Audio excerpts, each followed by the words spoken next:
Quando é recomendado o uso de órteses e próteses em animais? E quais são os benefícios dessas intervenções?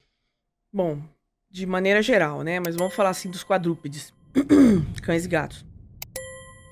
Eu recebo muitas pessoas falando assim, Maria, pra que pôr uma prótese, gastar um absurdo pôr uma prótese, submeter um animal a uma cirurgia pra pôr uma prótese, sendo que ele é um quadrúpede e ele anda de 3 patas perfeitamente. Concordo, ele anda, ele se adapta. Só que vai reduzir a vidinha dele, né? Por quê? Porque se ele é novinho, tudo fica certo, mas com a idade, a falta daquele membro que foi projetado para dividir, né, o peso, sobrecarrega outras articulações. Articulações e coluna vertebral. Muda todo o contexto. Então, você vai ter o seu animal por menos tempo. Se tiver essa consciência, ok. Se não, utilize-se das órteses e próteses. Falando a diferença ali, não sei se ele pediu a diferença, mas eu vou falar. Por favor. Uma órtese é aquilo que não substitui o membro, mas dá uma condição anatômica dele funcionar melhor. Tá, como se fosse um... Por exemplo, quando a gente tem algum problema, a gente bota aquela... Uma faixinha. Uma faixinha. Tá. Ou então, por exemplo,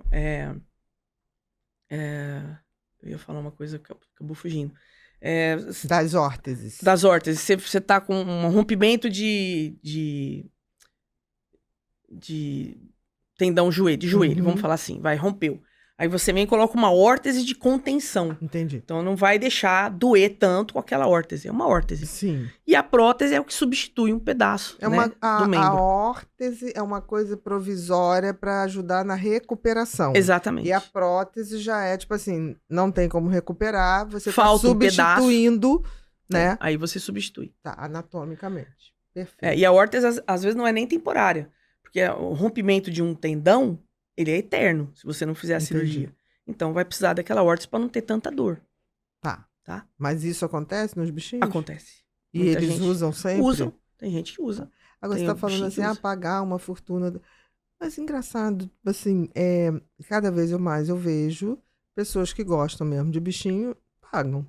Sim. E às vezes não é tipo assim, paga porque tem. Não, já vi gente sem a menor condição. Sim. Fazer uma vaquinha e fazer. Eu vou te falar. Entendeu? Porque as pessoas acham, isso. tipo assim, o amor do bichinho. E hoje, graças a Deus, tá começando a melhorar. Os preços não estão tão absurdos. Que antes falava em titânio, né, metal nobre e tal. Hoje já começou a ficar tudo mais tranquilo. Mais acessível. Muito mais. Quanto mais a gente usa. Sim. Mais vai ficando tranquilo, né? Daqui a pouco vai para fibra de carbono. Exato. O conhecimento é o primeiro passo para a compreensão e a transformação. Nesse curso, vamos abordar tudo sobre o transtorno de personalidade borderline, desde os conceitos básicos, as causas e até os tratamentos mais avançados.